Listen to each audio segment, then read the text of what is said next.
Shalom à tous. Alors tout d'abord, merci à vous parce que la vidéo de la semaine dernière a très bien marché. Vous avez été très nombreux à regarder, à laisser des commentaires et à cliquer sur le pouce. Alors aujourd'hui, on va continuer sur cette série d'études sur la foi originelle et on va voir aujourd'hui pourquoi Yeshua était un Israélite nazaréen et ce que cela signifie dans la langue hébraïque.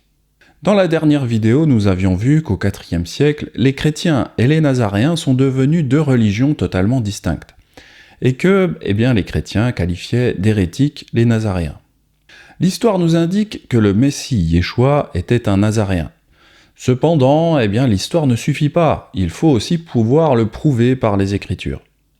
Alors, Yeshua était-il chrétien ou alors nazaréen ? Yeshua enseignait-il le dimanche ou le Shabbat ? C'est-à-dire le samedi ? Nous allons tirer au clair cette histoire à la lumière des Écritures. L'Alliance renouvelée nous dit que le Messie Yeshua serait appelé Nazaréen, parce qu'il a grandi dans une ville appelée Nazareth. Mais regardons le verset. « Et vint demeurer dans une ville appelée Nazareth, afin que cette prédiction des prophètes fût accomplie. Il sera appelé Nazaréen. » Parfois les gens recherchent, s'il existe vraiment, un verset dans les prophètes du Tanakh qui parlerait d'un Nazaréen, ou alors qui parlerait de Nazareth. Mais ces gens-là ne trouvent pas parce que la référence est cachée dans l'hébreu et est donc indétectable en français. Il faut comprendre que l'hébreu ne fonctionne pas comme le français. Les mots hébreux fonctionnent par racines, c'est-à-dire que tous les mots hébreux, ils vont avoir 3 lettres qu'on appelle la racine. Le mot Nazareth est introuvable dans les prophètes du Tanakh. Mais si vous prenez la racine du mot Nazareth, ces fameuses 3 lettres, alors oui, vous trouverez des choses concernant Yeshua. Alors, si nous recherchons dans un lexique biblique, nous trouverons 2 mots qui ont la racine du mot Nazareth. Là, je suis sur le site lueur.org, et donc là, si on regarde la racine de Nazareth, il y a le mot Natsar, et puis il y a également le mot Netzer. Voyons dans un premier temps ce mot Netzer, nous le retrouvons dans Ésaïe 11.1. Ésaïe, qui est d'ailleurs connu pour être le prophète qui a révélé le plus de détails sur le Messie Yeshua. « Mais il sortira un rejeton du tronc d'Isaïe, et un surgeon, c'est-à-dire un Netzer, naîtra de ses racines. » Donc le mot Netzer s'écrit bien avec la racine du mot Nazareth. On comprend ici rapidement pourquoi Matthieu parle de la prédiction des prophètes. Il s'agit d'un jeu de mots qui connecte Nazareth et Netzer, puisqu'ils partagent la même racine. Encore une fois, si on compare le mot Nazareth et le mot Netzer, nous voyons qu'ils ont bien la même racine de 3 lettres, le Nun, le Tzadé et le Resh. Malheureusement, quand nous sommes francophones, nous passons souvent à côté de ce genre de jeu de mots hébraïque, que l'on retrouve pourtant assez fréquemment dans les Écritures. Le mot français pour Netzer, c'est surgeon. Alors pour ceux qui ne sont pas très familiers avec ce mot surgeon, c'est un rejet de souche. C'est-à-dire c'est une branche qui repousse sur une souche d'un arbre qui a été coupé. Donc Netzer, c'est en quelque sorte la renaissance ou alors la résurrection de l'arbre qui a été abattu. Alors ce mot Netzer nous parle du Messie dans un sens très concret parce que Yeshua a été mis à mort comme un arbre qu'on coupe pour l'abattre. Ensuite, il est ressuscité comme un rejet de souche qui repart de la souche de l'arbre mis à mort. C'est pourquoi Yeshua, c'est un Netzer dans le sens qu'on ne peut pas le tuer définitivement. En effet, Yeshua est resté au tombeau durant 3 jours, puis il est revenu à la vie, parce que le Père l'a ressuscité d'entre les morts. L'Élohim de nos pères a ressuscité Yeshua, que vous avez tué en le pendant au bois. Nous voyons donc que cette appellation de Nazaréen est très importante pour comprendre la foi originelle, parce que les Nazaréens, ils croient que Yeshua a été mis à mort et qu'il a été ressuscité par le Père pour nos péchés. C'est donc le message central de la bonne nouvelle, cette réconciliation avec le Père et cette promesse d'avoir la vie éternelle. Ça veut dire que ceux qui suivent Yeshua, les Nazaréens, ils participeront à sa mort et donc à sa résurrection. Nous avons donc été ensevelis avec lui par le baptême en sa mort, afin que comme Machiar est ressuscité des morts par la gloire du Père, de même nous aussi nous marchions en nouveauté de vie. En effet, si nous sommes devenus une même plante avec lui par la conformité à sa mort, nous le serons aussi par la conformité à sa résurrection. Quand Shaul dit qu'on devient une même plante avec Yeshua, il nous ramène encore dans l'idée du monde végétal, cette idée du netzer qui pousse à partir d'un arbre mis à mort. C'est-à-dire que Yeshua n'est pas le seul à ressusciter. Nous participerons avec lui à ce principe de la renaissance du netzer. C'est pourquoi ses disciples sont aussi appelés des Nazaréens, parce qu'ils seront aussi des netzers. Donc ce terme nazaréen renferme en lui beaucoup d'informations sur la bonne nouvelle du royaume. Ce qu'il y a de très étonnant, c'est que certains érudits chrétiens sont parfaitement au courant que Yeshua était un netzer, et donc un nazaréen. Voici le commentaire du pasteur protestant Frédéric Godet sur le verset 23 de Matthieu. Un passage d'Ésaïe, Ésaïe 11.1, a mis l'exégèse sur la voie d'une interprétation plus admissible. Là, le Messie est annoncé comme un rejeton, en hébreu netzer. Or, le mot netzer est l'étymologie du nom de Nazareth. Alors c'est incroyable, parce que nous voyons que cet érudit chrétien est au courant pour le terme netzer. Mais il continue en disant que cette appellation était aussi valable pour ses disciples. Jésus fut en effet appelé avec mépris Nazaréen. C'est ainsi que le désignent encore aujourd'hui les Juifs, ses adversaires. Ce nom passa même du maître aux disciples. Dans le calme le plus complet, un pasteur protestant nous dit que Yeshua était un Nazaréen, et que ce nom passa même du maître aux disciples. Alors en effet, Frédéric Godet a raison, car les disciples de Yeshua seront appelés des Nazaréens. Cela explique pourquoi Shaul sera appelé le chef de la secte des Nazaréens. Nous avons trouvé cet homme qui est une peste, qui excite des divisions parmi tous les Juifs du monde, qui est chef de la secte des Nazaréens. Alors comme nous l'avons vu, il y a beaucoup de sens dans ce mot netzer, c'est vraiment un symbole de résurrection puissant. Et c'est aussi ce qui s'est passé dans Nombre 17, au moment de la rébellion de Corée. À ce moment-là, Yahweh a fait un miracle pour que le peuple suive les bons dirigeants. Le lendemain, lorsque Moshe entra dans la tente du témoignage, voici la verge d'Aaron, pour la maison de Lévi, avait fleuri. Elle avait poussé des boutons, produit des fleurs et mûri des amandes. Yahweh dit à Moshe, « Reporte la verge d'Aaron devant le témoignage pour être conservée comme un signe pour les enfants de rébellion, afin que tu fasses cesser de devant moi leurs murmures, et qu'ils ne meurent point. » Yeshua a aussi montré qu'il était cette verge qui ressuscite. Même après avoir été coupée de l'arbre, elle est ressuscitée en donnant des fleurs et des fruits. Moïse a beaucoup manifesté les signes du Messie, que ce soit avec le serpent d'airain, qui symbolisait Yeshua, mais également avec la verge d'amandier, qui, même après avoir été coupée, arrive quand même à produire des fleurs et des amandes. Alors il faut ajouter une chose, c'est que l'amandier, c'est un arbre fruitier qui fleurit très précocement. Je sais de quoi je parle parce que j'en ai un dans mon jardin, et tous les ans, c'est vraiment le premier à fleurir. D'ailleurs, au moment où je vous parle, cet arbre produit de très belles amandes, c'est vraiment un arbre très précoce dans sa floraison, et donc les fruits arrivent eux aussi assez rapidement. Alors cette précocité, c'est aussi une caractéristique de Yeshua. Parce que Shaul nous dit que Yeshua, c'est les prémices de la résurrection. C'est-à-dire que Yeshua, c'est le premier à avoir ressuscité. Mais maintenant, Machiar est ressuscité des morts. Il est les prémices de ceux qui sont morts. Donc, à travers la branche d'amandier, Moshe a montré Yeshua, qui sera le premier à être ressuscité des morts. Il sera les prémices de cette vie éternelle. Alors évidemment, le mot netzer va aussi dans ce sens de la résurrection, parce que c'est une nouvelle branche sur un arbre qui a été coupé.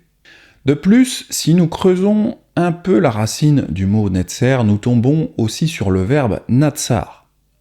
La racine de netzer, c'est natsar, qui veut dire veiller, garder, observer, garder avec fidélité. Cette racine signifie que les Nazaréens sont ceux qui doivent garder l'alliance et les commandements de Yahweh. Tous les sentiers de Yahweh sont miséricorde et fidélité, pour ceux qui gardent Natsar, son alliance et ses commandements. Heureux ceux qui sont intègres dans leur voie, qui marchent selon la loi de Yahweh. Heureux ceux qui gardent Natsar, ses préceptes, qui le cherchent de tout leur cœur. Alors évidemment, Yeshua rentre parfaitement dans cette racine Natsar, car il a gardé parfaitement les commandements de Yahweh. Képha nous dit qu'il n'a jamais péché, donc il n'a jamais transgressé un seul commandement de la Torah.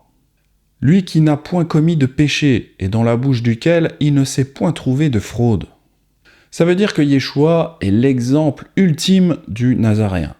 Il accomplit toutes les significations possibles de la racine Nun, Tzadé et Resh. Il est originaire de Nazareth, ensuite nous avons vu qu'il est le Netzer d'Ésaïe 11.1, et finalement nous avons vu le verbe Natsar qui contient aussi ces 3 lettres. Alors attention cependant parce que quelques personnes enseignent que le Nazaréen veut dire celui qui est consacré. Si nous lisons Nombre 6, nous voyons le vœu du Nazir ou Naziréa en français. C'était quelqu'un qui se consacrait par un vœu. Parfois les traducteurs traduisent par Nazaréen au lieu de Nazir, mais c'est une erreur. En effet, la racine de Nazir est une racine différente. La racine de Nazir n'est pas la même que celle de Nazareth. Donc, attention à ne pas confondre les deux racines, qui se ressemblent, c'est vrai. Matthieu est toutefois assez clair qu'il s'agit bien de la racine de Nazareth. Matthieu ne parlait donc pas d'un consacré. Il était donc correct pour Matthieu de dire que Yeshua sera appelé Nazaréen. C'est une sorte de jeu de mots ou de double sens, car Yeshua a grandi à Nazareth et est aussi appelé Netzer par Ésaïe. De plus, nous avons vu qu'il a gardé parfaitement la Torah de son père avec le verbe Natsar. Donc, on a même quelque part un triple sens. La plupart des érudits expliquent que les mots chrétiens et nazaréens étaient des termes méprisants, donnés aux premiers disciples. Le nom de chrétien, dont tout le monde se glorifie aujourd'hui, était alors une injure. Jésus fut en effet appelé avec mépris Nazaréen. C'est ainsi que le désignent encore aujourd'hui les Juifs, ses adversaires. Ce nom passa même du maître aux disciples. Beaucoup de personnes ne veulent pas porter le nom de Nazaréen parce qu'ils pensent que c'est négatif ou injurieux. Cependant, si le terme Nazaréen était méprisé, c'est parce que Nazareth était une ville qui avait mauvaise réputation. Vous savez, même encore de nos jours, certaines villes ont très mauvaise réputation à cause de la drogue, la pauvreté, la violence, etc. Mais pour Yahweh, cela ne pose pas de problème, car là où le péché abonde, eh bien la grâce surabonde. Si Yeshua avait eu honte de ce nom de Nazaréen, il n'en aurait sûrement pas parlé, car en effet Yeshua lui-même dira qu'il était le Nazaréen. Je répondis, « Qui es-tu, Adon ?» Et il me dit, « Je suis Yeshua, le Nazaréen que tu persécutes. » Quand Yeshua a interpellé Shaoul sur le chemin de Damas, il s'est annoncé comme étant le Nazaréen. Nous pouvons en conclure que Yeshua ne considérait donc pas ce titre comme quelque chose de mauvais. Au contraire, comme nous venons de le voir, la racine étymologique de Nazaréen renferme cette idée de résurrection avec Netzer et cette idée d'obéissance à Yahweh avec Natsar. Ce n'est donc pas forcément un terme méprisant, mais plutôt un titre plein de promesses, de vie éternelle et de sainteté. Nous avons vu qu'en étudiant un peu la racine des mots hébraïques, nous avons mieux compris qui était le Messie et qui étaient les disciples nazaréens. Dans la dernière vidéo, rappelez-vous qu'on avait cité un des pères de l'Église, Épiphane de Salamine, qui parlait justement des Nazaréens. Ce père de l'Église nous disait que la foi des Nazaréens différait de celle des chrétiens, notamment car ils avaient une parfaite maîtrise de l'hébreu. Cela peut paraître un détail, mais sans cette connaissance des mots hébreux et de leurs racines, nous serions aussi passés à côté de la signification prophétique de Yeshua le Nazaréen. Et donc, d'une certaine façon, nous n'aurions pas pu comprendre la foi originelle des apôtres. C'est d'ailleurs ce que font beaucoup de croyants, qui disent « Jésus de Nazareth », parce qu'ils s'arrêtent à la traduction française sans approfondir. D'autres personnes encore, qui ont une mauvaise connaissance de l'hébreu, disent que Yeshua était quelqu'un de consacré, en utilisant la mauvaise racine hébraïque, et détournent le véritable sens du mot nazaréen. Les connaissances en langue hébraïque sont donc assez importantes pour connaître la foi originelle. Comme le dit l'adage bien connu, traduire, c'est trahir. C'est-à-dire qu'au travers du processus de traduction, nous perdons toujours des informations, et parfois même certains traducteurs trahissent le véritable sens des Écritures. Il est donc important de revenir à l'hébreu pour ne pas se faire corrompre par les traducteurs chrétiens français. Comme je le disais dans la dernière vidéo, à l'origine les termes nazaréen et chrétien étaient équivalents, parce que chrétien est une appellation de racine grecque avec Christos, alors que nazaréen est une appellation de racine hébraïque. Il n'y a rien de mal à être appelé chrétien, dans un sens étymologique. Mais nous venons de voir que l'appellation nazaréenne est beaucoup plus riche, et elle contient beaucoup plus d'informations que l'appellation grecque. J'ai appelé ma chaîne YouTube « Enseignement nazaréen ». Il est vrai que j'aurais pu appeler ma chaîne YouTube « Enseignement chrétien », car étymologiquement parlant, je suis un chrétien. Malheureusement, la définition du mot chrétien a changé aujourd'hui.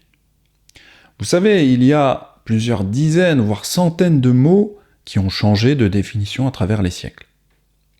Le mot « secte », par exemple, au 1er siècle, voulait dire « dénomination ». Mais aujourd'hui, c'est devenu un terme péjoratif qui désigne un groupe mystique vivant en communauté sous l'influence d'un gourou.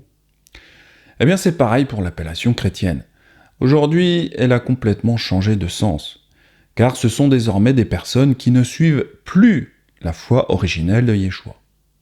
Les chrétiens suivent une religion déracinée de la foi originelle, une foi sans Torah. C'est pourquoi aujourd'hui je pense qu'il est préférable d'être appelé nazaréen plutôt que chrétien pour éviter la confusion. Bon, reprenons l'explication concernant le nazaréen.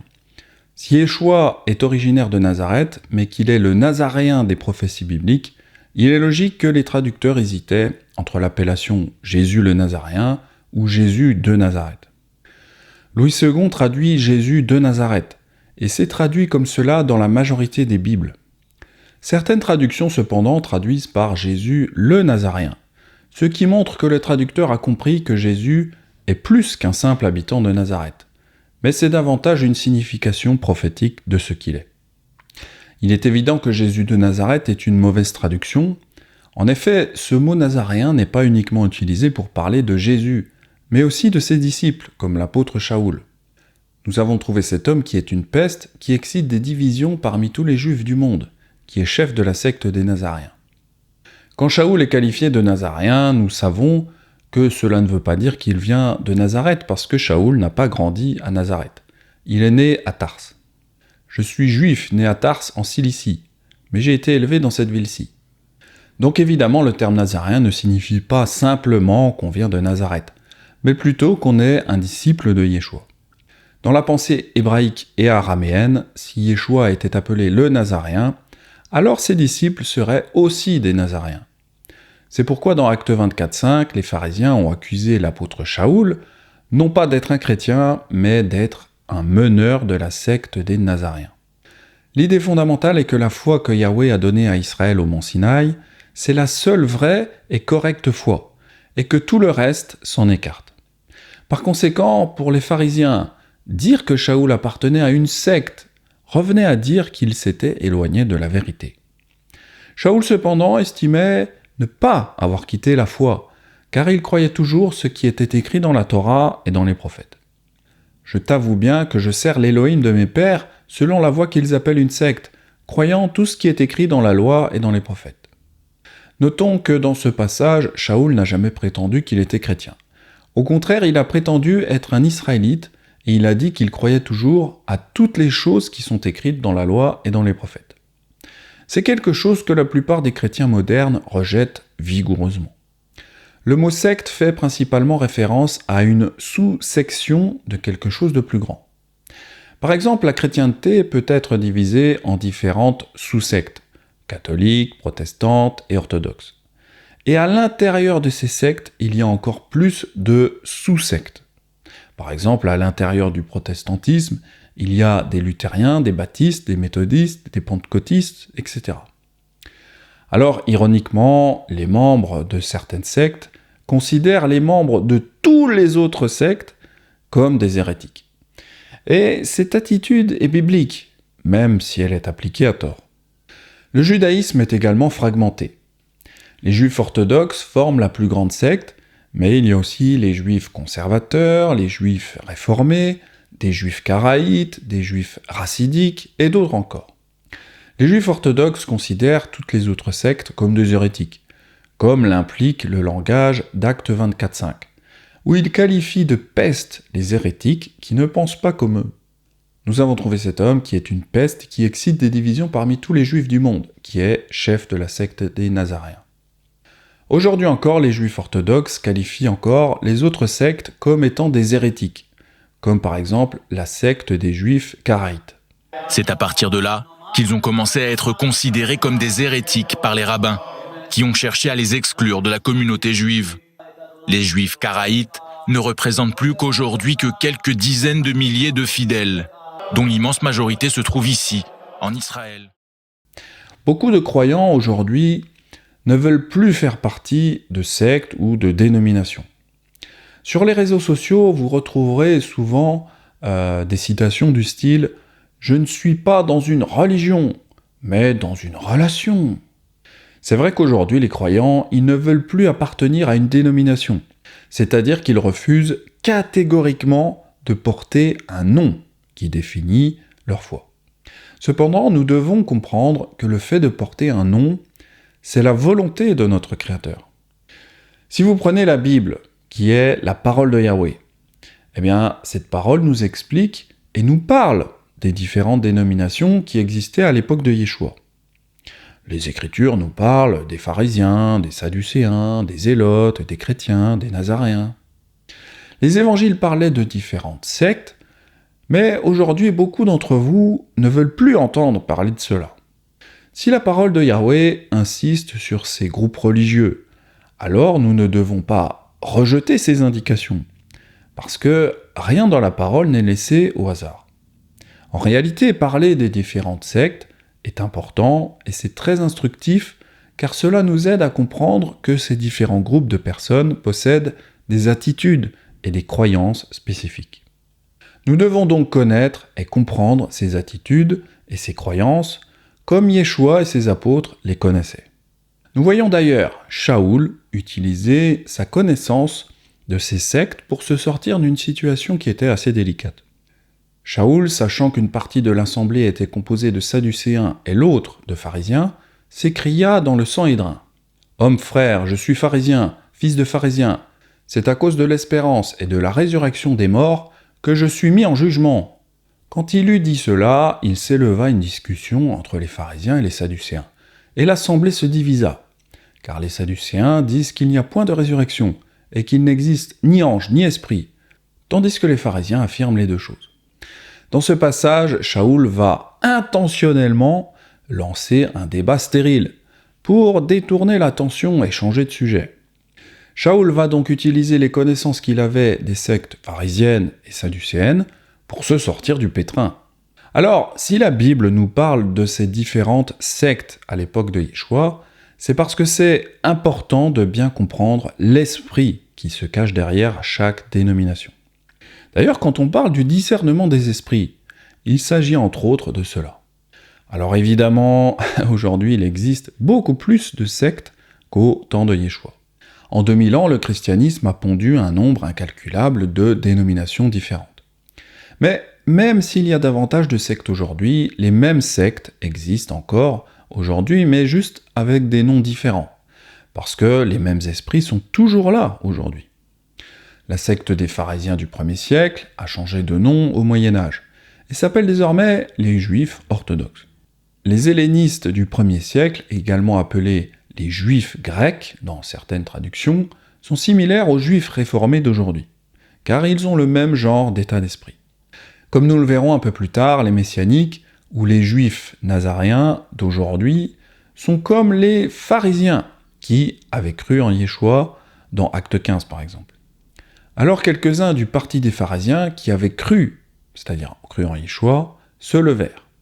Donc nous voyons très bien que les Écritures nomment les gens selon leurs croyances et leur marche.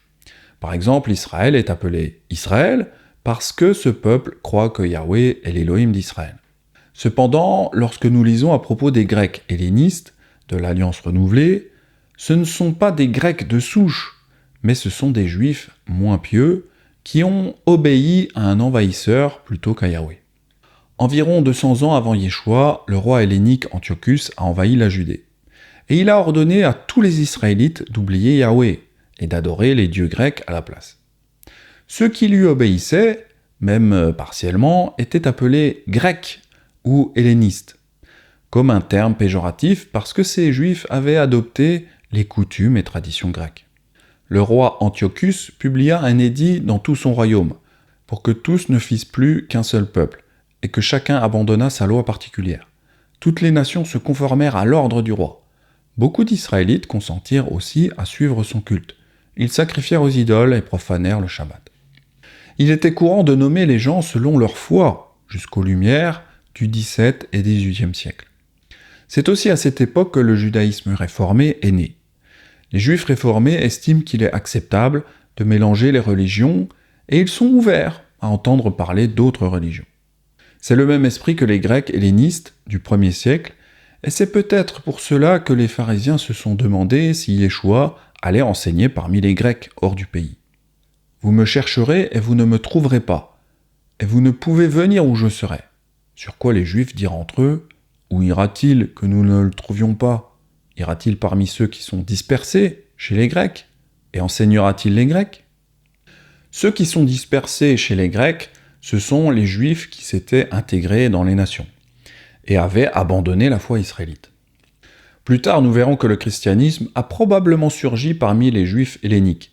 Mais ce que nous devons voir ici, c'est que l'Écriture ne nous étiquette pas selon notre génétique, car Yahweh ne se soucie pas de notre génétique, ou de notre couleur de peau. Mais il se soucie de nos cœurs. Comme je l'ai dit plus tôt, il est important d'avoir le discernement des esprits. L'esprit pharisien, par exemple, c'est un esprit qui s'appuiera davantage sur la chair, sur la génétique, que sur Yahweh. C'est aussi pourquoi Yohanan Amadbil, ou Jean-Baptiste, a dit aux pharisiens et aux sadducéens que leur génétique n'était pas une garantie de salut. Mais voyant venir à son immersion beaucoup de pharisiens et de sadducéens, il leur dit « Race de vipères, qui vous a appris à fuir la colère à venir? Produisez donc du fruit digne de la repentance, et ne prétendez pas dire en vous-même « Nous avons Abraham pour père ». Car je vous déclare que de ces pierres-ci, Elohim peut susciter des enfants à Abraham. C'est vrai qu'il y a énormément de gens qui s'appuient sur leur génétique plutôt que de chercher à avoir un cœur qui aime Yahweh. Beaucoup de personnes me disent « Tu sais Benjamin, j'ai des origines juives. Tu sais Benjamin, je descends de telle ou telle lignée de Lévite ou de Cohen. » Alors il est vrai que le service de Yahweh était assuré par les Lévites, de père en fils. Mais il est bon de se rappeler que si Yahweh a établi les Lévites, ce n'est pas parce qu'ils avaient Lévi pour père, mais plutôt parce qu'ils n'avaient pas chuté lors du veau d'or. Et je crois que Yeshua nous rappelle cela dans les évangiles.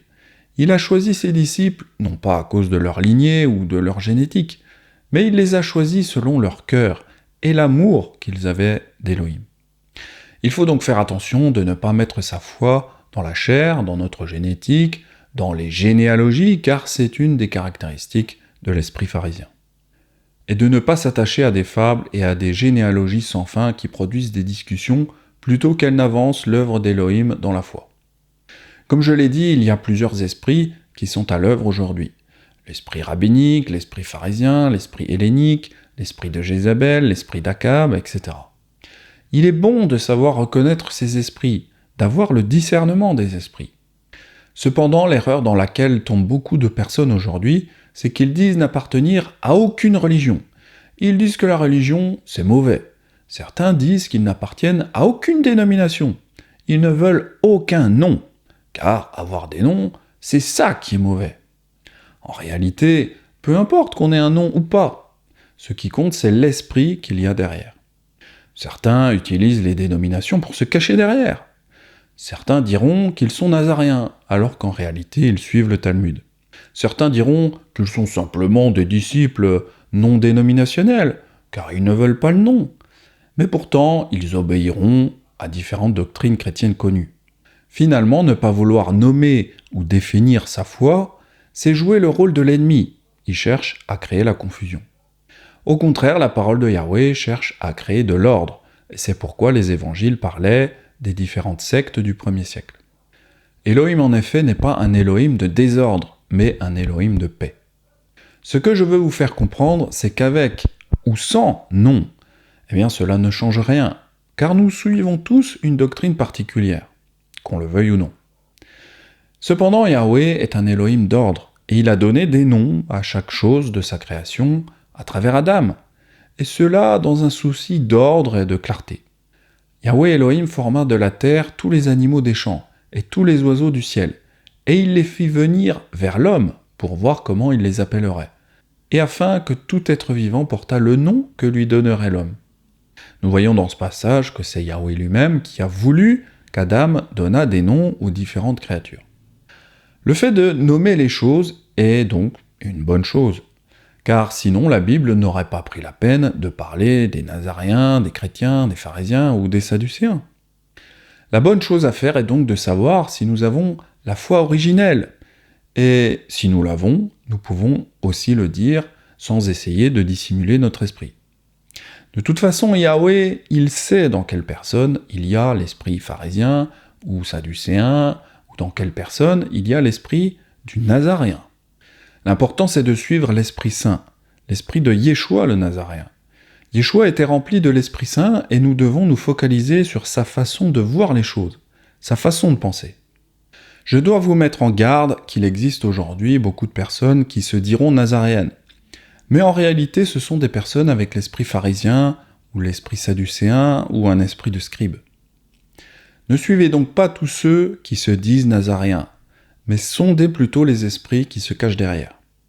C'est surtout cela le but des évangiles. Les évangiles ne servent pas vraiment à apprendre la Torah, parce que Moshe, il a déjà donné la Torah écrite. Les évangiles sont surtout importants pour comprendre comment obéir à cette Torah avec le bon esprit, et également nous enseigner comment reconnaître les mauvais esprits dans les dénominations, qu'elles soient juives ou chrétiennes. Shaoul obéissait au commandement de la Torah, mais il était coincé dans l'esprit pharisien. Et donc Yeshua, le Nazaréen, l'a libéré et l'a rempli de son esprit plus tard sur la route de Damas. Suivons donc son exemple. Je tombais par terre et j'entendis une voix qui me disait « Shaoul, Shaoul, pourquoi me persécutes-tu » Je répondis « Qui es-tu, Adon » Et il me dit « Je suis Yeshua le Nazaréen, que tu persécutes. » Aujourd'hui, après le siècle des Lumières, on pense qu'il y a une différence entre être israélien et être israélite. Pour être israélien, c'est-à-dire vivre en terre d'Israël, vous avez besoin de documents de l'État d'Israël. Cependant, pour être un israélite, vous vous convertissez simplement au culte de Yahweh, l'Élohim d'Israël, comme Ruth l'a fait. Ruth répondit « Ne me presse pas de te laisser et de retourner loin de toi. Où tu iras, j'irai. Où tu demeureras, je demeurerai. Ton peuple sera mon peuple, et ton Elohim sera mon Elohim. Où tu mourras, je mourrai, et j'y serai enterré. Que Yahweh me traite dans toute sa rigueur, si autre chose que la mort vient à me séparer de toi. » Ironiquement, alors que Ruth est devenue une Israélite, à l'instant où elle a prêté allégeance à Yahweh, si elle venait à la frontière d'Israël aujourd'hui, sans papier du gouvernement, elle serait probablement refoulée. Ce genre de distinction n'existe pas dans les Écritures. Dans les Écritures, les gens sont identifiés selon la façon dont ils adorent Yahweh. Gardant tout cela à l'esprit, notons donc que l'apôtre Shaoul s'est auto-identifié comme un Israélite, un disciple de Yahweh, et non comme un chrétien. Car les chrétiens modernes ne veulent pas obéir à la Torah, et ne veulent pas faire partie d'Israël. Sont-ils hébreux? Moi aussi. Sont-ils israélites? Moi aussi. Sont-ils de la postérité d'Abraham? Moi aussi. Shaoul a dit aux Juifs de Rome qu'Élohim n'avait pas rejeté son peuple Israël, car lui aussi, c'était un Israélite. Je dis donc, Élohim a-t-il rejeté son peuple? Certainement pas, car je suis aussi un Israélite de la postérité d'Abraham, de la tribu de Benjamin. Puis, quand Shaoul a été emmené à Rome, les Juifs là-bas ont voulu entendre parler de la secte nazaréenne de la foi israélite, plutôt que du christianisme sans Torah. Mais nous désirons apprendre de toi quelles sont tes opinions, car quant à cette secte, nous savons qu'elle est partout contredite.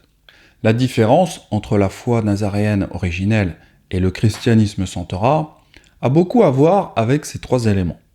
La terre d'Israël, la langue hébraïque et la loi de Moshe. Les Nazaréens s'accrochaient avec zèle à leur héritage en terre d'Israël, à la langue hébraïque et à la loi de Moshe. Car comme nous le verrons dans la vidéo suivante, ils comprenaient la loi de Moshe comme une alliance matrimoniale entre eux et Yahweh. C'est-à-dire qu'ils devaient obéir à Elohim s'ils voulaient faire partie de l'épouse. En revanche, l'Église chrétienne enseigne que la loi n'est pas une alliance conjugale et qu'elle a été abolie. Et bon débarras, diraient beaucoup d'entre eux. Cet enseignement est issu du cours de Norman Willis, Yeshua l'Israélite nazaréen. Quant à moi, je vous dis à très vite pour de futurs enseignements nazaréens, si Yahweh me le permet. C'était Benjamin, shalom à tous.